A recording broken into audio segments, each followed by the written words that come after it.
¿Existe acaso una nueva cultura del trabajo? Las organizaciones están cambiando, las personas están cambiando. Hemos hablado también aquí en GPS del encuentro o el choque muchas veces de las diversas generaciones, jóvenes hoy día que aspiran a algo muy distinto respecto de su trabajo en comparación con, no voy a retroceder tanto, unos 7, incluso unos 10 años. Hablamos de todos estos temas con Pedro Rivadeneira, CEO de Social Lab. ¿Cómo estás, Pedro?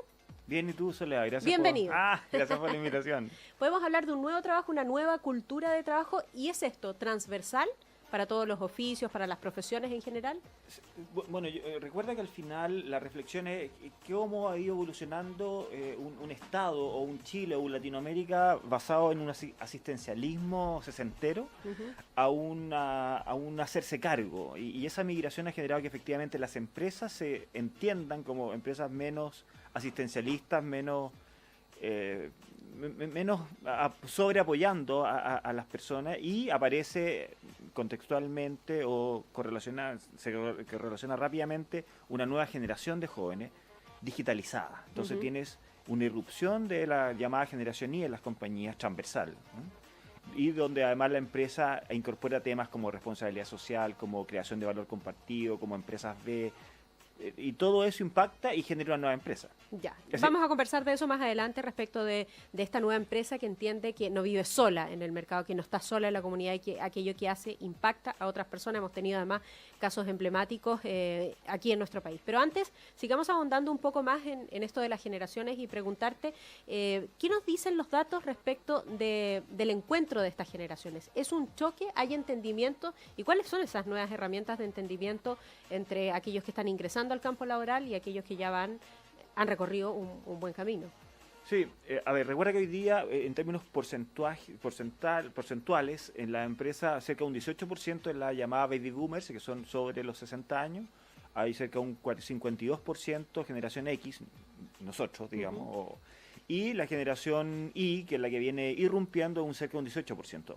En los próximos 4 años la generación Y va a ser cerca de un 35% de las compañías. 35%. Y no solamente, recuerda que al final la generación Y no solamente irrumpe en la empresa, sino que irrumpe en el Estado, en las agencias del Estado, irrumpe en todos lados.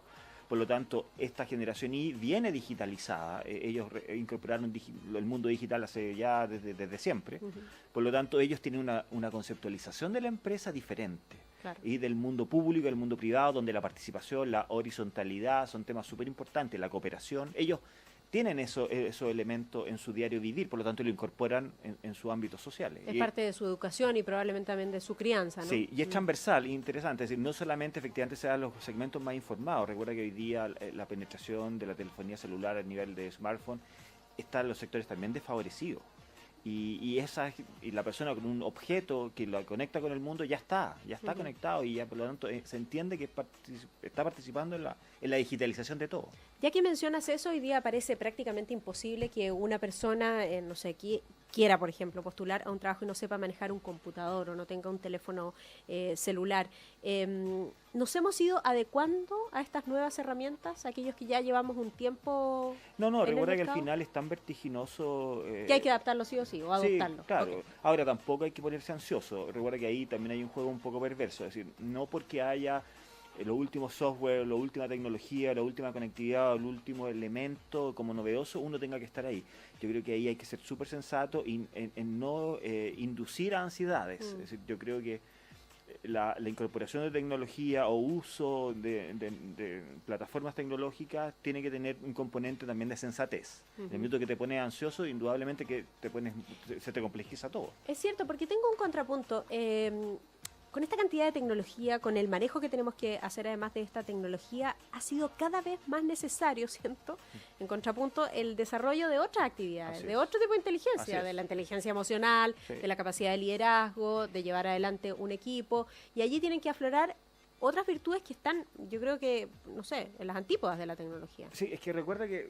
Tiene más que ver con el ser humano. Sí, recuerda que nosotros nos conocemos de hartos años y desde siempre nosotros, hace 20 años, cuando irrumpe el fenómeno de Internet, que nos incorporamos rápidamente, y nosotros somos de las ciencias sociales, psicólogos, antropólogos, periodistas, sociólogos, donde entendemos que al final el fenómeno de Internet es la transición de lo humano sobre plataforma biológica a lo humano sobre plataforma digital, pero va a seguir conviviendo a lo humano. Claro. Lo que lamentablemente durante muchos años fuimos cautivos o cautivados por los computines, donde al final esto se reducía a software y hardware.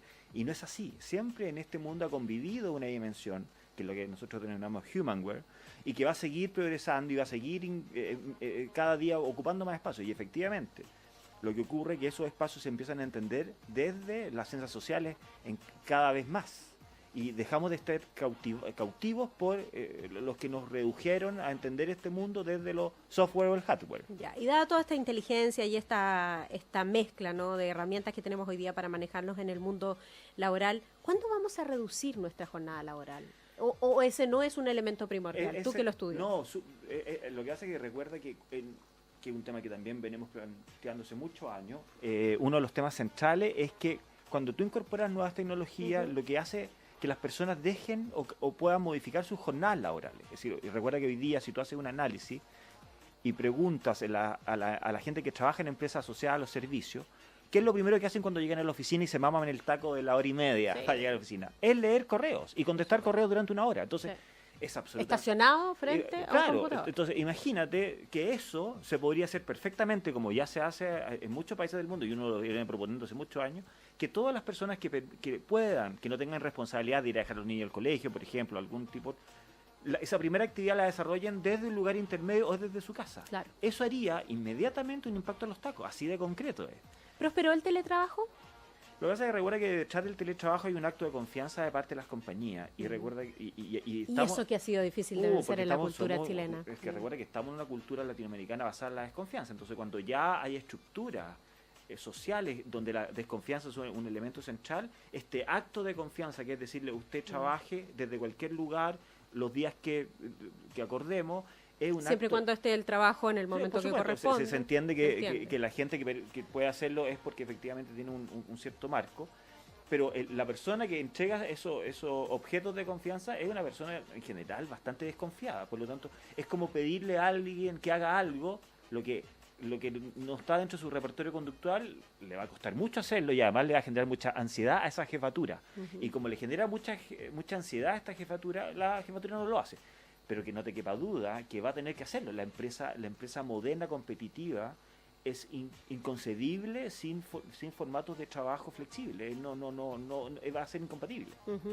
¿Y en eso están trabajando en Social Lab? Sí, bueno, recuerda que nosotros, como muy bien sabes, desde el 98 nos generamos la primera experiencia en Latinoamérica en plasticidad laboral y teletrabajo, que hizo que efectivamente fuésemos pioneros a nivel latinoamericano en Telefónica, y desde ahí que implementamos nuevos formatos de trabajo, y por eso inventamos este concepto de la plasticidad laboral, porque para diferenciarnos de lo que en algún minuto se llamó o flexibilidad laboral o adaptabilidad, que te connota una discusión muy de precarización del empleo. Por eso, alejándonos de eso, inventamos este concepto de la plasticidad laboral, entendiendo que son nuevos formatos de jornadas laborales y que es algo que las empresas necesitan. Danos un ejemplo de plasticidad laboral. Mira, el ejemplo más emblemático y muy bonito que trabajamos durante bastante años y que fue emblemático hace algunos años atrás fue el proyecto con BCI. En BCI a tal punto que el programa se llama TAM, Trabajo a Medida. Trabajo a medida. Entonces, los colaboradores junto con sus jefaturas definen formatos de trabajo en base a 4 tipos. Y la persona opta, es seleccionada, es evaluada y entra en un régimen de poder trabajar en base a esos formatos que tiene. Ahora, para ir en forma más ambiciosa, por ejemplo... pero un momento, ahí hay confianza. Ahí hay confianza que se va construyendo. Recuerda que partimos de la desconfianza siempre. Es decir, en Latinoamérica y en Chile partimos de la desconfianza. Recuerden que en conversaciones, y la última evaluación lo siguen diciendo desde hace muchos años, que en 10 personas que conversan, 7 no se creen en Chile. ¿Saben? Ok. Entonces, por supuesto, lo que uno trabaja al final son estructuras organizacionales. ¿Cómo migramos a la confianza desde la desconfianza? Y eso es mucho coach, eso es mucho intervención organizacional, hecho mucho adaptación o adaptabilidad y gestión del cambio. ¿Sientes que esto, Pedro, la plasticidad laboral puede mejorarle la calidad de vida a las personas? Es de full impacto. Es decir, la evaluación hoy día, recuerda que yo no sé si va a ocurrir o ya está ocurriendo. El nivel de estrés que están llegando las personas al trabajo producto del apretón en el metro, el taco en la calle, es full. Es más, nosotros hemos planteado proyectos que tienen que ver con, por ejemplo, que se ha entendido estos nuevos formatos de trabajo como formas de mitigación ambiental. Es decir, esto fue un proyecto que se presentó hace muchos años, incluso a la gente de Cencosud, a propósito de la torre, es que efectivamente ellos entregasen un proyecto en el cual a las empresas del sector Sanhattan le propusiesen consultorías para que esas empresas llevasen a regímenes de plasticidad laboral a su recurso humano como una forma de mitigación. Porque indudablemente que si tú entras en un régimen que o difieres horarios de entrada y salida, o trabajas algunos días desde tu casa, o desde lugares intermedios, no vayas a estar metiéndote al taco todos los días, metiéndote al metro, y subiendo tus niveles de estrés. Hoy en día el impacto del trasladarse, de la movilidad, es muy alto, muy alto. ¿Hay áreas que responden mejor a la plasticidad laboral? Y otra pregunta, ¿hay áreas donde definitivamente es imposible aplicar una plasticidad laboral? Fundamentalmente las empresas que trabajan en el mundo de los servicios tienen una alta performance en lo que es plasticidad laboral. Los que ya tienen que ver con más oficios, más orientado a máquinas, a objetos, es más difícil, pero también hay cosas muy interesantes. Por ejemplo, hace varios años que ya en el mundo minero se está desarrollando la telemetalúrgica. Hoy en día tú puedes desarrollar perfectamente faenas mineras desde 2.000, 3.000 kilómetros. Manejas el camión a distancia. Así, y no solamente en Chile, sino que aquí hay todo un proyecto que también lo estamos trabajando con exportar y servicios desde Chile. Es decir, hoy día una señora en una localidad, pues recuerda que el proyecto Banco Estado es emblemático con su call center en Lota. Hoy día una persona en una zona desfavorecida puede estar frente a una sala de telecomando y manejando un camión, como tú muy bien dices, en una mina en Sudáfrica, sin ningún problema. Entonces hay todo un área que se abre con entender esta nueva cultura del trabajo, la digitalización del trabajo, la digitalización del humano, que, tenemos la oportunidad de liderar. Pedro, ustedes que han estado involucrados con estos temas, que han visto más datos y más información, porque uno a veces no dentro de las publicaciones va capturando algunas cosas en relación con las personas y su trabajo, lo importante que es su trabajo, lo feliz o infeliz que los hace en sus trabajos. Sí. Tenemos una data un poco más gruesa de qué pasa con el trabajador chileno. ¿Es un trabajador contento? ¿Qué tanta relevancia además le da a este trabajo? El tema de la satisfacción laboral es un tema muy crítico en Chile. Recuerda que al igual que los estudios de opinión pública tengan que le preguntan cuál es la opinión de la empresa, dado a los casos que han habido, en general el trabajador se siente un poquito abusado. Y frente al abuso, ¿cómo responde la gente? Descomprometida, enrabiada. Entonces hay un sentir que mientras se implemente o las empresas tengan modelos sobrecontroladores, que a la base de un modelo sobrecontrolador hay desconfianza, las personas no se comprometen con la organización. Por lo tanto, en Chile tenemos alto grado de descompromiso, producto que los formatos de trabajo o las miradas sobre el capital humano todavía están basadas en la desconfianza, en la sobreinfantilización, en una serie de elementos que son muy sesenteros. ¿Qué es ese punto? Sobreinfantilización. Recuerda que en el acto de infantilizar a uno a otro hay una descalificación. Es decir, tú no puedes, tú no tienes la habilidad, las destrezas y las competencias. Y en eso hay una descalificación súper profunda.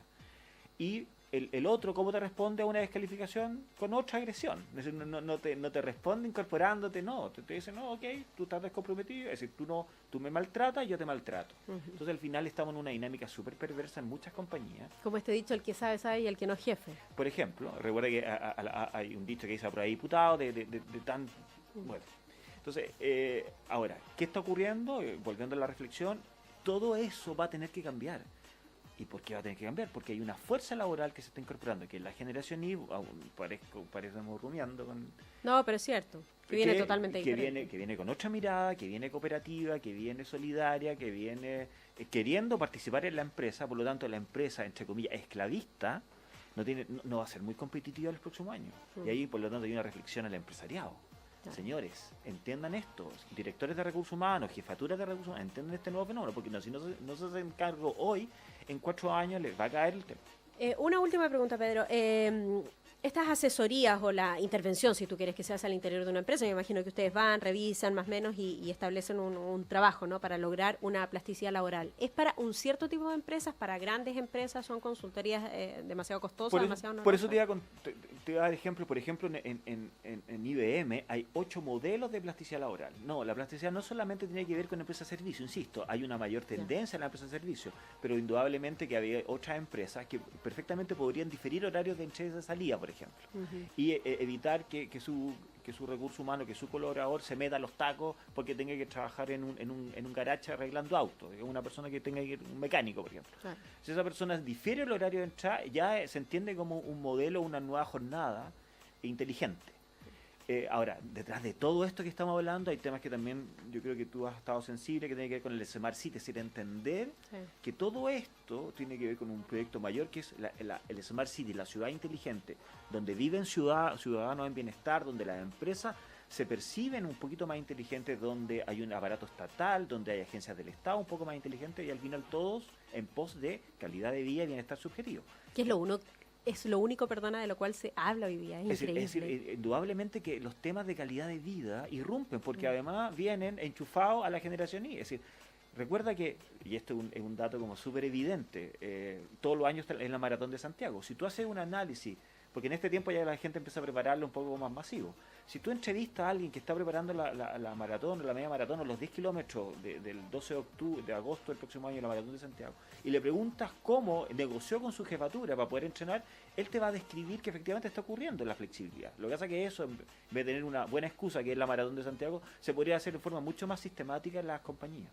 Sin ninguna duda. De eso hablamos precisamente hoy día con el director, además del MIT, una nota que vamos a revisar más adelante junto a Yanina Sepúlveda, de Ciudades Inteligentes, de la necesidad de jugar también en el trabajo, establecer los proyectos en torno a los pares y de mirar al resto. Así es que seguimos hablando de estos temas que nos interesan. Pedro Rivadeneira, CEO de Social Lab, muchísimas gracias por haber estado con nosotros, disponible por supuesto el sitio web si quieren cualquier tipo de consulta. A ti, Soledad, muchas gracias y un abrazo profundo. ¿Sabes cuántas personas ya han aprendido educación financiera con letragrande.cl? Más de 1 millón de personas.